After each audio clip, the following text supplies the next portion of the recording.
I know they run like the indoor soccer and baseball like training during the winter time over there. So they have a whole list of services that they rent it out for, Yep. other than just a single inline purpose. So I mean, if you can bring additional programming to fill up some of those empty hours with different type of programming, it might be worth it. During the winter, you couldn't do it easily because it's just one hockey rink. If you want to use it for hockey, you need it the size it is. As a matter of fact, even the configuration of it, I guess the boards are, the angle on the corners are too sharp that the Zamboni can't get around. It actually should be expanded out to make those angles a little wider so the Zamboni can get to the corners better. But it has to be the size it is for hockey. So the only way you could do that during the winter would be to lay a floor down of some kind over the ice, part of it, all of it, and I think the manpower and the cost to do that would So it just might not be there. There might just be no flexibility Yeah, in the I don't really facility. think there is. And that's what I was asking. Yeah. So the answer to isn't any. Well, I remember the the Ullin when it had two rinks. Yes. It had the little rink Yep. on the side, which was just a godsend for parents of aspiring small hockey players. I remember before It was great. before the roof was on it too. Right. I've got a couple questions about this whole thing. I mean, I understand that going forward, an enterprise fund would be a great idea because it contains the entire operation within it. Yep. But it does get confusing when you talk about we, when I think it's we're currently leasing to Curry, so it's, and. Correct. Well, actually, well, we have Wait, the operating permit. can you frame this a bit? The DCR owns it, Yep. okay? We are in charge of it, but we in turn lease it to Curry. We have a management agreement with Curry, but that Okay. management agreement it requires them to cover all the operating costs, and so you're in essence, yeah, it's like leasing it to them. All right. But it's actually It's a couched man- as a management contract, yes. It's a management contract. And is that up for renewal? That started as a 3-year contract. We renewed it for 2 years, which was, actually didn't renew it, we went out for RFP again, and they were the only bidder, for the final 2 years of our 5-year operating permit, which expires this April. So there is talk that DCR will give us a 1-year extension of that, so give us one additional year operating permit, which, again, we don't have in writing yet. We believe we're gonna get it, and we would probably, again, if we get that 1-year extension, go back to Curry or RFP it again for the 1 year, and that gives us the time to try and negotiate the 25-year lease. Again, should we be able to get the terms? So this warrant So a article. 25-year lease with the DCR? With DCR. At which point, they would say, sure, fine. You can set it up any way you want, or do they have control over whether or not we have an enterprise fund? I don't think they have control of whether we put it in an enterprise fund or not, but they have control over the rates that are charged. So we'd have to convince DCR that the way to run this thing is in an enterprise fund, allowing us to, once it goes in an enterprise fund, it has to cover its costs. That's the whole idea. So that we have to be able to Right. charge rates sufficient to cover costs, whatever those may be. We can try and build some safeguards into it for the state, allowing them, some oversight, allowing them the right to approve the budget, things like that as we negotiate this. Because if they set the rates, and the rates aren't high enough to Then I'm not carry the interested. costs, I'm not interested. but then what would happen to the rink? We go back to DCR. Who would then wash their hands and let it fall down? No. They would either operate it, or they would look to somebody else to lease it to, one of the two. Um, Just Sure. within that question that you were asking about operating, who, because right now, I mean, if you try to get, it seems like usage over there, it's, I mean, I sent my daughter over there this last winter, I mean, it was open for like 5 minutes and they closed it down because the hockey team was coming in and they didn't know it. So it seems to be always used. Oh, yeah, with the public skate, you mean, or? Yeah, there's never any public skates. Well, there is public skate. Actually, there's quite a few hours of public skate. And there's some criticism that they're off hours. No, it's not really a criticism, it's just, so the good thing is it's used quite a bit by hockey teams, and so who would be paying the new rates, mostly Curry? Well, Milton High School is a big user, that they're gonna be paying the new rates. Curry. Has anybody done the math to figure out, are the rates in line with what a hockey rink should be charging, or would they need to be exorbitant because of all the use? That's, we're in the process Okay. of trying to get that done, yeah, of doing some pro formas and, you know, kind of getting an idea on what the capital needs are and what it would take to build up a replacement reserve and projecting out costs and doing that whole bit, see what we need for rates. So when all is said and done on this article, we could recommend it, the town could pass it, and the enterprise fund might never They be never used. used. Because the DCR has to approve that model in their lease to us. Right. So Okay. the only reason we want it is just to have the flexibility as we go forward and try and negotiate this thing, that we know we have the model to put it into. But yeah, there's a very good possibility that at the end of the day, that enterprise fund will never get used. So occasionally I read the papers, and there was quite a large ad a while back from the Friends of the Yulin Rink. How does this affect them? How does this affect their arguments about how the town is approaching the Yulin Rink? Well, I guess no matter who runs it, it has to cover its costs. It can't continue to lose money forever. So whatever the model is, whoever runs it, you know, if you look at some of the other long-term leases, their rates are considerably higher. When you go to Arlington, they're up at $250 an hour for ice time compared to $170. So, you know, there are other rinks that have far fewer nonprofit users, you know, and are, you know, at higher rates because of that. So you need a model that works.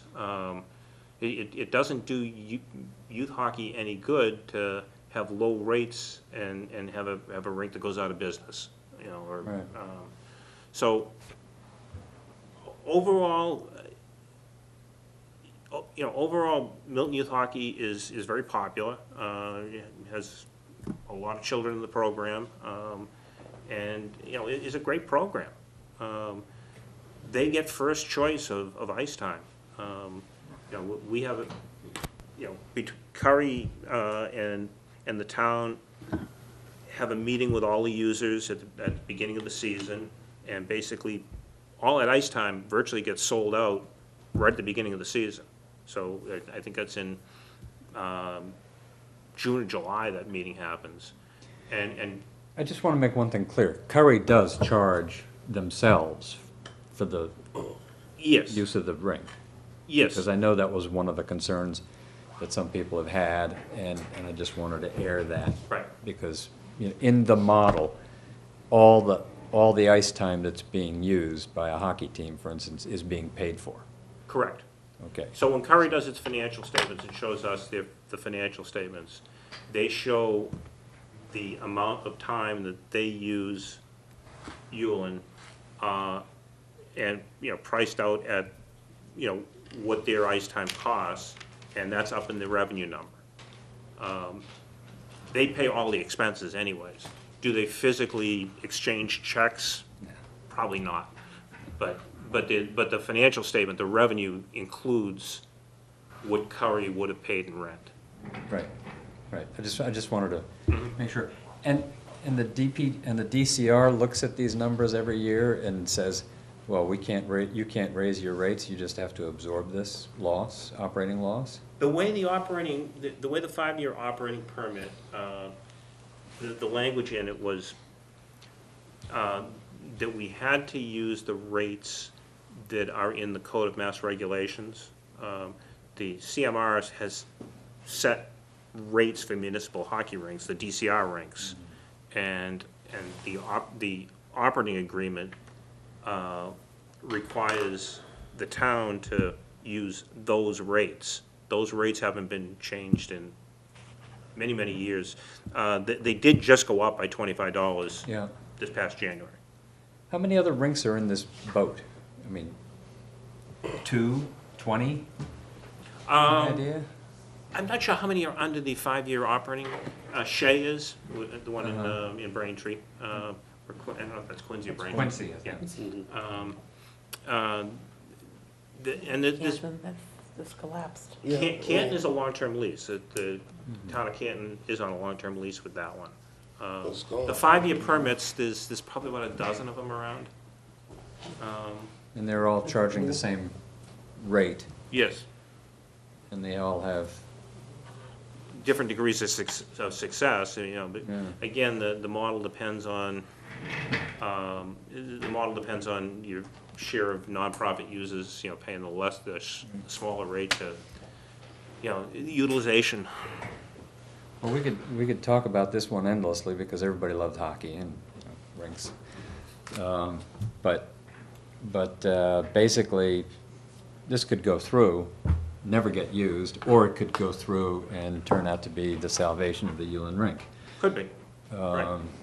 So, that's a Right, hard one. and again, the town is just in it to, and the way we got in it to begin with is the fear that it was gonna be privatized, and rates would, that if, FMC, I think that's the private, and their rates are considerably higher, than the, so in some respect, the town was getting into it just to make sure that, the rates stayed reasonable, and that, it's clear, it's not a town asset.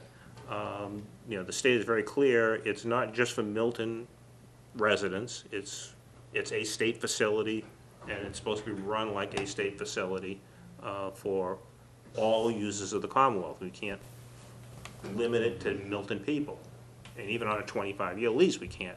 So we need a model that, is gonna be open if, Norwood wants to come here, or if whoever the users are, we can't limit it to just Milton. But we did wanna make sure that, that we at least protected, Milton High School and Milton Youth Hockey and the other users, and that's how we got involved in it. Yeah, I mean, where's the new hockey rink on that capital budget model, you know? Okay, we know we will, right? I mean, Wanna, the Ullin fell down What from a sports DCR lack of facility. investment. Yeah, this should have been an easy one. I'll be an indoor It's a winterized driving training range. camp. This is a driving range. See, you gotta go on, see, next thing, Tom. There's a very healthy crop of poison ivy behind the hockey rink. It's Oh. unbelievable. Oh, yeah, it was growing inside the building too, from when they first, Oh, yeah, it's right on it's on the building as Yeah. well, yeah. when we first took over the building, it was actually growing the inside walls. I don't think the rink had been inspected in 5 years. The physical building had not been inspected by anybody in 5 years. Most of the exit doors didn't work. I mean, it was in pretty deplorable shape. DCR doesn't pick up any So- cost improvements. No, the only thing we own we're required to maintain the Zamboni, which is on its last legs. The only thing that they'll pay for under the 5-year is the roof and the chiller, if anything goes on that. But otherwise, the maintenance of the rink and the equipment is all on the town. So let's we will have to vote on this and make a recommendation in the very near future, but let's move on to the Affordable Housing Okay, Trust. Affordable article. Housing Trust. God help us if this is a longer discussion. This is supposed to be the short one for you. Sorry. Let's hope this wasn't too long either. Well, we have one, that's the good thing. We do have one, actually, we've had the bylaw in the books for probably 5 years. Basically, the way the Affordable Housing Trust got set up, because 2 Adams Street was proposed to be developed, where extra space storage is. And in lieu of putting any affordable units in there, because the affordable units just didn't work in their model, they agreed to pay $50,000 to the town, in lieu of that. We had no place to accept that $50,000, so we did put a warrant article together, probably, well, it was while I was still on the warrant committee, so a good while ago, and got the Affordable Housing Trust bylaw passed. And then 2 Adams Street kind of fell apart, so it just kind of sat dormant for all these years, and really just, we finally got around to doing something with it because of all the work that was getting done on the, well, all the 40B issues and all the work that was getting done on the, Town farm? not just the town farm, but we had the master plan and the affordable housing production plan there. Housing production. The housing Housing production production plan. plan, Yeah. Right. So that kind of sparked more interest in it again, and so we did establish it. So right now, it's a trust that has no money. It looks like 2 Adams Street is coming back to life again, and we may get that $50,000 eventually when that thing gets developed. Short of that, there is no other prospect of having much money in that trust to do anything with. So that's why we put forward the article when, there was all the free cash there. It's obvious right now that there's not gonna be really any free cash to do much with. At this point, the selectmen, I think, would be happy with, even just a token, even a $5,000 or $10,000 amount to get funded into that trust. But, for those of you who don't understand, what the trust is, it is a real trust. It's a creation of state law that allows cities and towns to establish an affordable housing trust, and it's just a way of streamlining the process of furthering affordable housing. Because again, it's a true trust, it's autonomous, it's not, even though it's established by the town, it's a separate entity into itself. It doesn't need town meeting appropriations. Its budget does not get approved by the town or the warrant committee or anybody else. What the Affordable Housing Trust decides to do to further housing is what the trust decides. Most trusts, their primary source of funding is either CPA funds, inclusionary zoning, which we have neither of really right now. We have, a little bit of inclusionary zoning if you call the what do you call it, bylaw, the cluster bylaw as a inclusionary, but for the most part, we really don't have an inclusionary. But those are the main source of funding is CPA, inclusionary zoning, negotiations with developers, should you ever get that far, tax title sales. But as a trust, we have pretty broad powers. We have the powers to accept and receive property, so we can own property, separate from the town. We can sell property, we can go into debt, we can mortgage it. We can manage our own property, and we can set up any programs that we want in the furtherance of affordable housing. So, some of those programs, some of the other, we can have first-time buyer programs, which can either be down payment assistance, either straight out grants or loans, closing assistance. We can set up rental assistance programs. We can acquire land. We can have programs that would just preserve affordable units, expiring use kinds of things, and, entice, owners to, continue to use them as affordable. We can have development grants, to, again, entice it. So there's a lot of different things we can do.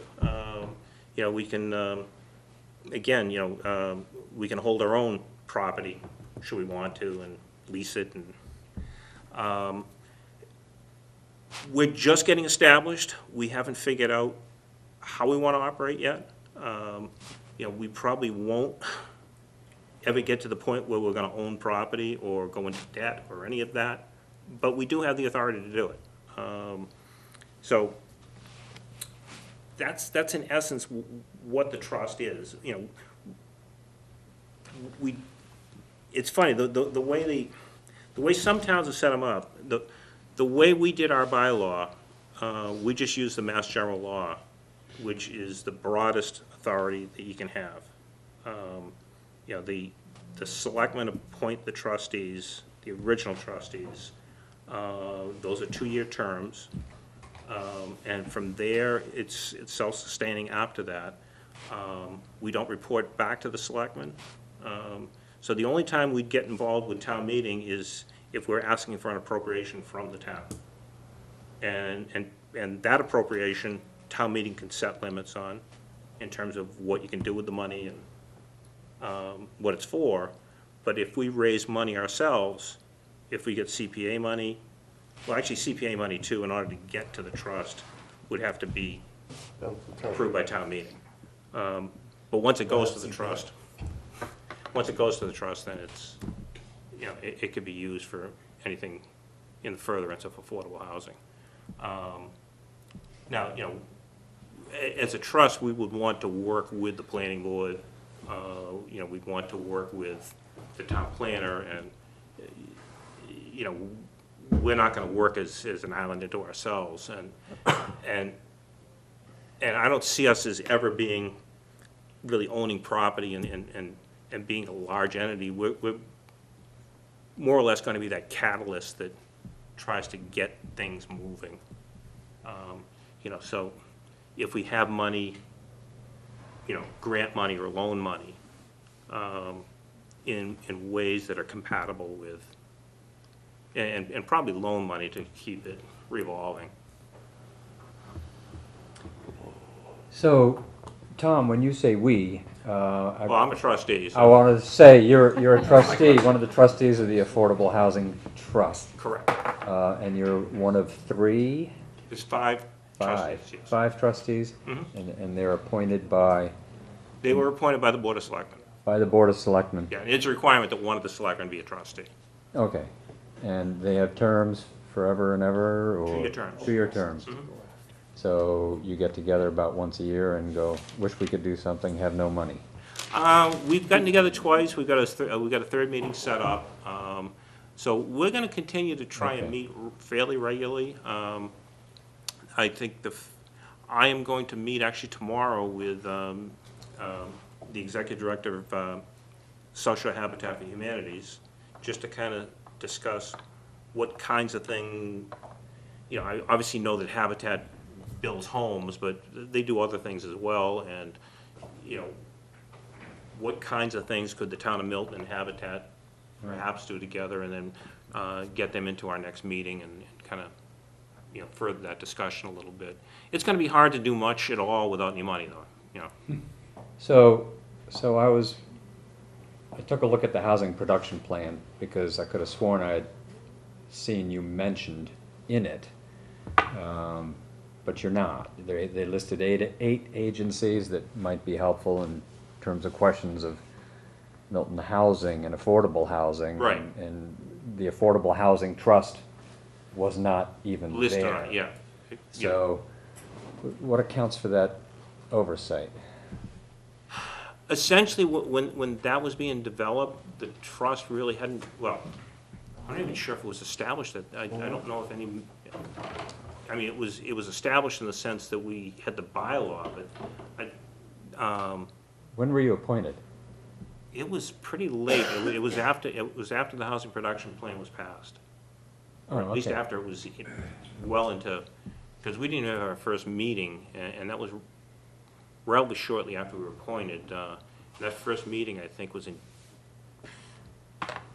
November, December. Okay, all right, and the housing production plan came out early fall. Yeah. Well, that explains it, I guess. But, and I guess you might work with the Milton Housing Authority as well. Sure. Right. So I guess my question is, I know that there's, over the years, or at least last couple, every time there's a development like St. Pius comes along, there's always the calculation of 10% affordable housing, or gee, maybe could be more, maybe could be 10% plus a chunk of change that could go to the Affordable Housing Trust. And we have actually the vehicle there, you have the banking, what do you have, a savings account at a bank? How do you do that? You run it through the town? We had the choice of maintaining our own or running it through the treasurer. Okay. Which we would probably run it through the treasurer. We're, like any other trust, we're not stuck with the investment rules of a city or town. We can use the prudent investor rules, which I forget what chapter of general law that is in Massachusetts, but we can use prudent investor rules, which would give you a lot more flexibility on how you invest funds. But you still have that's a huge fiduciary responsibility in terms of Well, investing funds and making sure you don't lose money on it. It's not huge until you have the funds. Well, true, yeah. But at any rate, so I guess my question would be I mean, over the years, when these questions have come up, I mean, I think there is a sentiment that, geez, it'd be nice if the town of Milton actually did something in terms of affordable housing, rather than just putting it on the backs of the developers to come up with more than 10%. And in fact, if we were doing something actively for affordable housing, that's almost more leverage for telling the developer they've got to do better than 10%. So obviously, you mentioned $5,000 or $10,000. That would be a symbolic amount, as opposed to useful and Sure. particularly. Right. What would you do with $10,000? Probably what we do with $10,000 is just informational. It might go into trying to get community preservation back on the outlook. It would have to be something that you could do. It certainly isn't going to fund a program, of any kind. It's not enough money to entice a developer to do anything. But it would open an account It would open an account. that would therefore be a place you could tell a developer to, Sure. ask a developer, excuse me, Sure. to make a contribution. Right, and we can do our own fundraising too. I mean, but in order to do fundraising, it's just like anything else. It costs money to do fundraising. So Sure.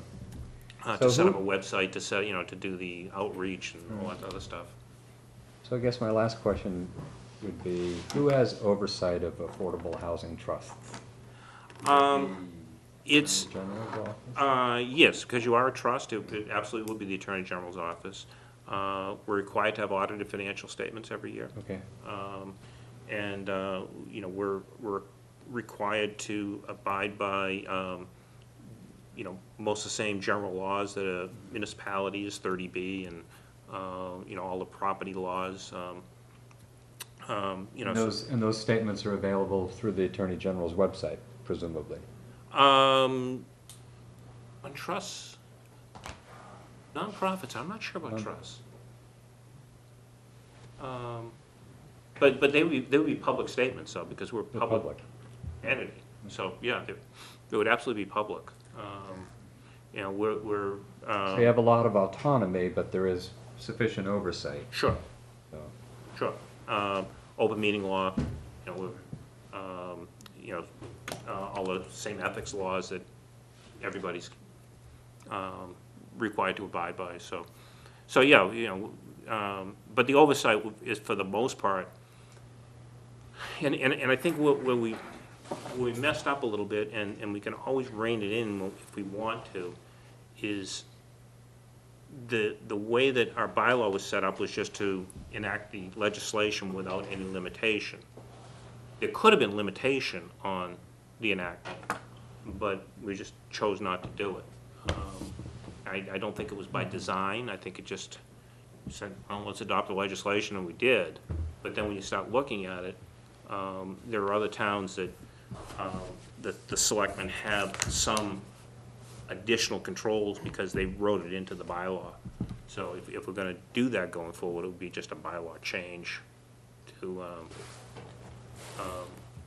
set some limits on what the trust can and can't do, beyond what's in the state law. Because like I said, the state law is pretty broad.